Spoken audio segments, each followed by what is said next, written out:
দুর্নীতির বিরুদ্ধে অন্তর্বর্তী সরকার কঠোর অবস্থান নিতে ব্যর্থ হয়েছে বলে মনে করে ট্রান্সপারেন্সি ইন্টারন্যাশনাল বাংলাদেশ টিআইবি। সংস্থাটির নির্বাহী পরিচালক ডক্টর ইফতেখারুজ্জামান বলেন, ৫ আগস্টের পর দখলবাজি ও চাঁদাবাজির পাশাপাশি রাজনৈতিক ক্ষমতার অপব্যবহার করে অনেকে দুর্নীতিতে লিপ্ত হয়েছেন।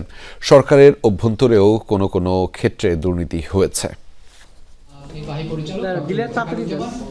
ত্রয়োদশ জাতীয় সংসদ নির্বাচনে রাজনৈতিক দলের ইশতেহার প্রণয়নে টিআইবির সুপারিশ শীর্ষক সংবাদ সম্মেলন।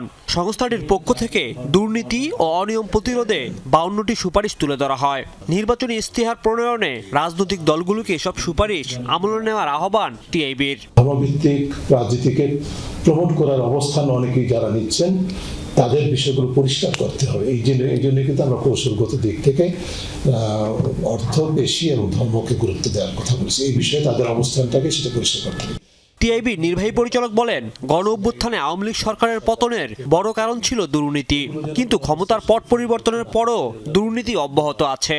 দলবাজি, দখলবাজি, চাঁদাবাজি থেকে শুরু করে বিভিন্ন ধরনের রাজনৈতিক ক্ষমতা এবং গভর্নেন্স স্পেসের ক্ষমতাটাকে অপব্যবহার করে যে ধরনের মহলগুলো সাধারণত দুর্নীতিতে লিপ্ত থাকেন তারা ঠিকই লিপ্ত রয়েছেন এবং সরকারের অভ্যন্তরে কোনো কোনো ক্ষেত্রে দুর্নীতি হয়েছে, সেগুলো চিত্র আপনারা প্রকাশ করেছেন, আমরা দেখেছি। ডক্টর ইফতেখারুজ্জামান বলেন, অন্তর্বর্তী সরকার দুর্নীতি প্রতিরোধে ব্যর্থ হয়েছে। অন্তর্বর্তীকালীন সরকারের সময় সম্ভাবনা ছিল আরো কঠোরভাবে দুর্নীতির বিরুদ্ধে অবস্থানটা গ্রহণ করার, সেটি তারা হয়তো ব্যর্থ হয়েছে, সেটা অস্বীকার করার কোনো উপায় নেই। টিআইবির নির্বাহী পরিচালক এক প্রশ্নের জবাবে বলেন, ভারত বাংলাদেশের রাজনৈতিক পরিবর্তন বুঝতে ব্যর্থ হয়েছে, কর্তৃত্ববাদী অবস্থানের পক্ষ থেকে এখনো সরে আসতে পারেনি।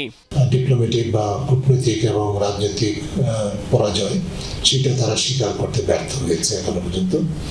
রাজীব আহমেদ, যমুনা নিউজ, ঢাকা।